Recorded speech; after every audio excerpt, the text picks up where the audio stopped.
Je vous présente Une jeunesse d'Europe, le premier roman de Nicolas Lebeau. Rarement, la vertu romanesque ne se joue aussi radicalement que dans ce tour de force que constitue Une jeunesse d'Europe, cet impitoyable roman. Qu'est-ce que j'entends par vertu romanesque? Et pourquoi utiliser ce mot faisant partie plutôt du registre moral, vertu? C'est un peu par provocation que je dis vertu, parce qu'ici je pense au dévoiement, aux bizarreries, aux déviances et à toutes les fantaisies possibles et imaginables de l'esprit et du cœur humain qui forment, à juste titre, le meilleur apanage de l'art du roman. Tanizaki le disait clairement, le romancier part à l'exploration de ce qui semble anormal, fou, excessif. C'est ce qui a fasciné Stendhal dans les vieilles chroniques de l'Italie passionnée, où le cœur est à nu. Pour connaître à fond quelque chose, il faut la déborder, la prolonger. Elle se révèle par l'exagération. Le romancier sait ce qu'il doit cibler, par instinct. Il détecte le germe de ce qui fait l'air du temps, de ce qui va donner le futur plus ou moins immédiat. Kafka a vu la chute de la métaphysique, la fin d'un monde autant mystique que rationnel, l'entrée dans le labyrinthe du froid et de l'absurde. Nicolas Lebeau, dans Une jeunesse d'Europe, a vu la fin de la cohésion sociétale, la chute de l'humain digne de ce nom, l'entrée dans le délire de l'extraterritorial. Quand tout va mal, la première chose à faire est de s'arrêter de courir et de tenter de comprendre. Et Nicolas Lebeau a compris, lui, que la compréhension véritable s'obtient par le parfait alliage de l'intelligence et de l'émotionnel. Aucune analyse distante et froide ne décrit le réel. Aucune description frénétique et délirante ne décrit le réel. Le romancier sait qu'il doit tenir les deux pôles à bout de bras, ou plutôt c'est lui-même qui se distend entre ces deux pôles qui sont aux antipodes, le pur émotionnel et le rationnel radical. Ainsi, en 692 pages, c'est le réel de notre monde global qui se déroule sous nos yeux captivés. Car il faut le dire sans embâge, ce roman essentiel est captivant. Tout ce qui est dit cible ce qui fait mal à tous les étages, du social, du politique, du sociétal, du communautarisme, de l'intime, de l'homme, de la femme, du riche, du pauvre, de l'ethnique, du registre de la santé physique, de la santé mentale, et cela court sur plusieurs époques. En 3 grandes parties égales, portant chacune comme titre un simple prénom masculin, et ils commencent tous par A, on va saisir comment la débâcle que chacun de nous ne peut manquer de voir se profiler, on va saisir comment elle peut se déployer. On va comprendre pourquoi et comment se sont enfantés ces monstres, ces pauvres créatures, dont le seul péché est d'avoir eu des ancêtres sur la terre où ils sont nés et où ils vivent, d'avoir des aspirations innocentes que les gens distingués tiennent pour vulgaires, comme celle d'avoir simplement une bonne vie.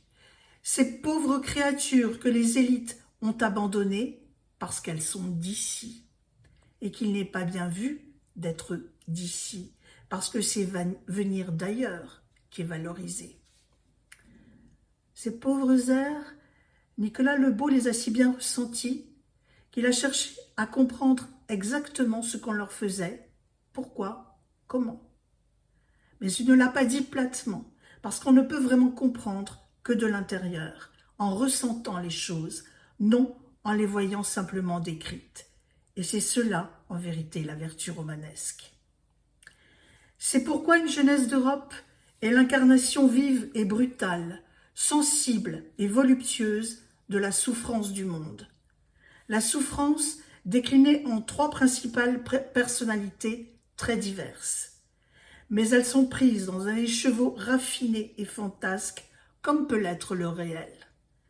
Ces 3 personnalités vont se croiser, avoir des incidences majeures les unes sur les autres, et par leur enchevêtrement, qui enfante une véritable révolution, elles vont donner la mort à ce monde qui est déjà en train d'expirer sous nos yeux. Et elles vont donner naissance, d'une manière proprement cataclysmique, où se révèle tout l'art magistral du romancier, à une nouvelle configuration, non seulement du monde, mais aussi de l'humain. Sera-t-il encore humain? Il y a Alain perdu, très attachant, tellement on est à l'intérieur de son esprit blessé, de son cœur d'homme mutilé, de sa sensibilité offensée, traquée, meurtrie. Alain est né en 1986. Il est cet enfant de boomer, cette engeance peu aimable qui a tout confisqué à ses descendants. Alain qui souffre, mais qui fait tout pour s'en sortir. Il a la grandeur blessée et innocente de l'homme que nous croisons dans nos rues, que nous fréquentons, que nous sommes. Il y a André, très attachant, tellement il est grandiose. André, c'est un grand format, comme on dit. André, né en 1938, juif, enfant pendant la Deuxième Guerre mondiale, où lui et ses parents ont échappé de peu à la déportation et à la mort. André, l'homme de toutes les outrances, qui a subi une société autoritaire et répressive. Cette société qui, soit vous broyait, soit produisait des tempéraments spéciaux. Avec lui, on va partir aux États-Unis, le suivre dans une communauté hippie californienne qui a tout l'allure d'une secte, ce qui donne lieu à des scènes inouïes qui nous font jubiler, à la fois par leur absurdité et aussi parce que justement, les soubassements de l'absurde y sont mis à nu par une écriture sèche, incisive, mordante.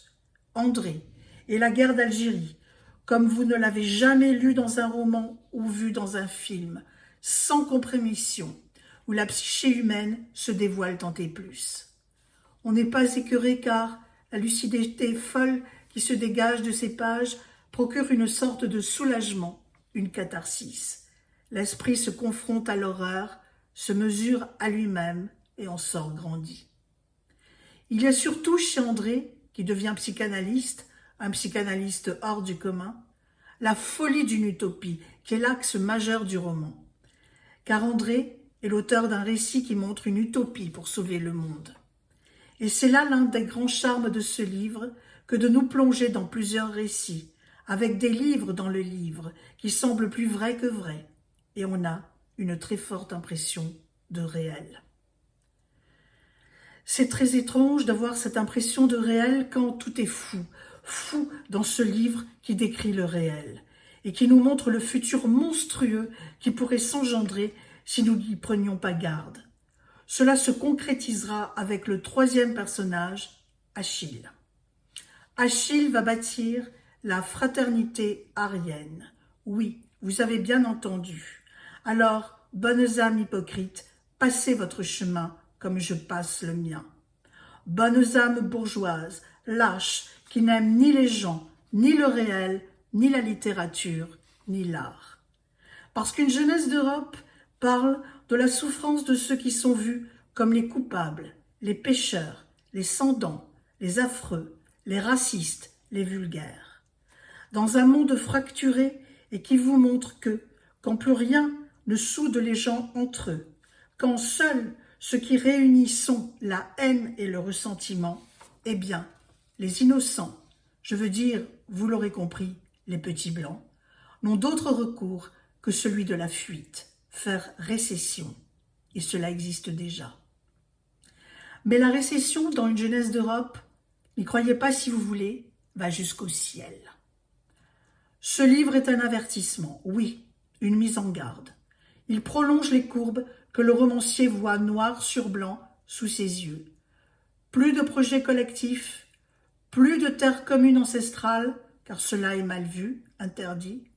Rien que des êtres mutilés, liquéfiés, où les immigrés sont utilisés par les élites comme le carburant qui huile tout jusqu'à la dissolution des contours. Vouloir rompre l'identité européenne des Blancs, c'est vouloir rompre l'identité des Africains, des Asiatiques, des Orientaux, de tout le monde. Toucher à l'une des ethnies, c'est toucher à toutes les autres. Pourquoi? C'est simple, même si peu veulent le voir et le comprendre. L'existence sur Terre, le principe de vie se fait sur la notion de différence et non pas du mélange, de dissolution. Pour qu'une identité culturelle puisse exister, il faut qu'elle garde son socle et son groupe initial. Sinon, c'est le monde entier qui sera foutu en l'air. Pas de frontières, pas de limites, cela veut dire pas de contours. Et pas de contours, cela veut dire pas de forme. Pas de forme, que vous le vouliez ou non, cela s'appelle la mort. Alors, ce prodigieux roman d'un romancier artiste met devant le fait accompli. Le lire ou comprendre, ou mourir. Une jeunesse d'Europe de Nicolas Lebeau est parue en novembre 2024 aux éditions de la Reine Rouge.